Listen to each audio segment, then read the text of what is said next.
जय श्री राम। नमस्कार सभी को दीपावली और धनतेरस की हार्दिक शुभकामनाएं। मैं अशोक कुमार पांडे ठाकुर फैमिली ट्रस्ट की तरफ से अपनी समस्याओं का आपके साथ अवगत कराना चाहता हूं। हमारा ठाकुर फैमिली ट्रस्ट 1982 में अमेरिका में बना, 95 में इंडिया और दुबई में रजिस्टर्ड हुआ। हमारे ट्रस्ट मुंबई की 2 रियल एस्टेट बड़ी परियोजना पे काम कर रहा था। एक घाटकोपर में 1308 एकड़ था, दूसरा कांदिवली समता नगर में 56 एकड़ था। ये जगह हमने सरकार से ट्रस्ट ने पैसा दे के खरीदा और इसमें हमारे जो इन्वेस्टर थे अल मकटोम दुबई के क्राउन प्रिंस दुबई की सरकार थी। उन्होंने ये सारा पैसा इस ट्रस्ट के प्रोजेक्ट में इन्वेस्टमेंट किया था। 2005 में हमने साकुर जी पालन जी को एज ए डेवलपर अपॉइंट किया कि जो ट्रस्ट की ज़मीनों पे प्रोजेक्ट डेवलप करना है, लेकिन उसकी नीयत में खोट आ गया। उसने हमारे ट्रस्टियों के ऊपर और ट्रस्ट की परियोजना के ऊपर धोखाधड़ी के आरोप करके उनके ट्रस्टियों को अंदर जेल करवा दिया। उनके ऊपर कई तरह की इंक्वायरी हुई।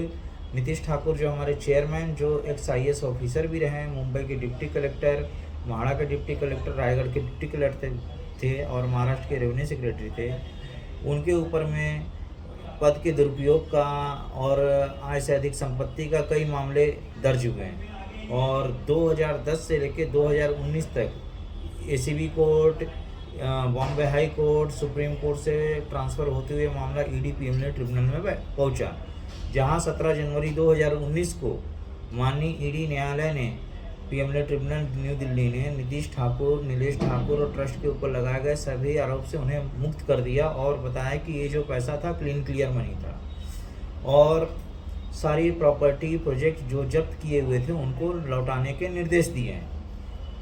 लेकिन तब से अब तक यह हमारा मामला प्रधानमंत्री कार्यालय के अंदर पेंडिंग पड़ा हुआ है। इससे संबंधित जितने भी डिपार्टमेंट थे, राज्य सरकार हैं, केंद्र सरकार हैं, ED हैं, ACB है, महाराष्ट्र पुलिस है, सबको हमने सारे दस्तावेज उपलब्ध कराए, अवगत कराए। 70 से अधिक रिसीविंग दी है, 2000 से अधिक ईमेल हैं। 2 बार डिप्लोमेट ने सारा पेपर महाराष्ट्र सरकार और केंद्र सरकार को भेजा है कि जब हमारा मामला न्यायालय से बरी हो चुका है, हम बाइज्जत बरी हो चुके, तो हमारी प्रॉपर्टी, पैसे और प्रोजेक्ट हमें वापस किए जाएं। लेकिन अब तक इस पर कोई कार्रवाई नहीं हुई है। और इसके साथ हमारे साथ किसान जुड़े हुए थे, जिनमें से 107 किसान अपनी जान गंवा चुके हैं क्योंकि उनकी प्रॉपर्टी और पैसे उन्हें वापस नहीं मिले। क्योंकि हमारे ट्रस्ट का जो दूसरा प्रोजेक्ट था किसानों के साथ था, जिसमें डेयरी फार्मिंग था, एग्रीकल्चर प्रोजेक्ट था, जहां उनकी शिववर्धन में 700 एकड़, नासिक में 76 एकड़, 78 एकड़ ज़मीन थी, वो भी जब्त है। ट्रस्ट की चल अचल सारी प्रॉपर्टी जब्त है। तो किसानों की कोर्ट के आदेश के बावजूद किसानों की ज़मीन नहीं दी गई, ना ही उनका पैसा वापस किया, क्योंकि किसानों का भी पैसा कपोल कोऑपरेटिव बैंक में हमारा मेन अकाउंट था, जिसके अंदर में किसानों का पैसा और हमारा ट्रस्ट का FSI का पैसा जो 10,000 करोड़ था और FD की वैल्यू आज के डेट में 250 करोड़ होगी, वो भी ED ने जब्त करके फ्रीज कर दिया था।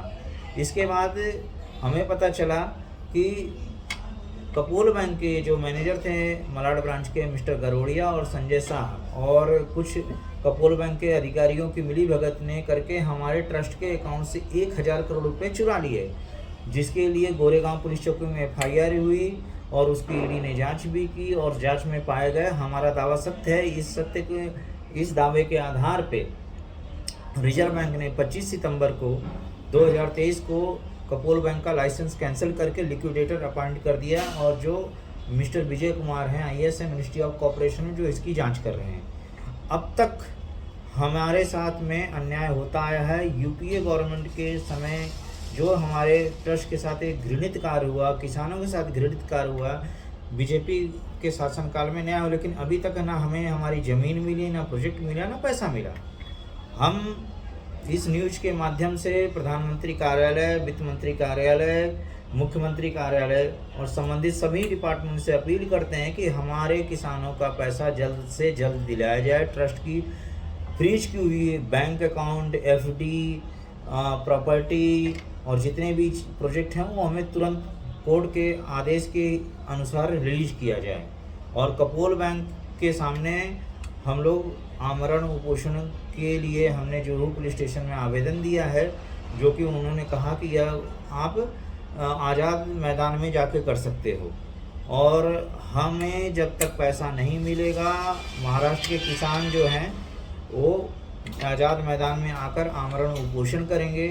और हमारी जो मांगे हैं वो निम्नलिखित हैं। मैं न्यूज मीडिया के माध्यम से प्रधानमंत्री कार्यालय से, वित्त मंत्री कार्यालय, गृह मंत्री कार्यालय और राज्य के सभी संबंधित विभागों से अपील करता हूं कि किसानों को उनकी ज़मीन, उनका पैसा दे दिया जाए जो कपोल बैंक के अधिकारियों ने चोरी किया है, जो साबित हो चुका है। दूसरा, जो हमारा पैसा और प्रोजेक्ट जो फ्रीज है उसे हमें त्वरित वापस किया जाए, और जो इंडिया यूएई बीपा ट्रीटी के तहत दुबई गवर्नमेंट का इन्वेस्टमेंट है उसे सॉल्व किया जाए, उसके समझौते के अनुसार उसका समझौता हो, और नीतीश ठाकुर की स्वदेश वापसी का डिप्लोमेटिक तरीके से रास्ता दिया जाए। हम इसलिए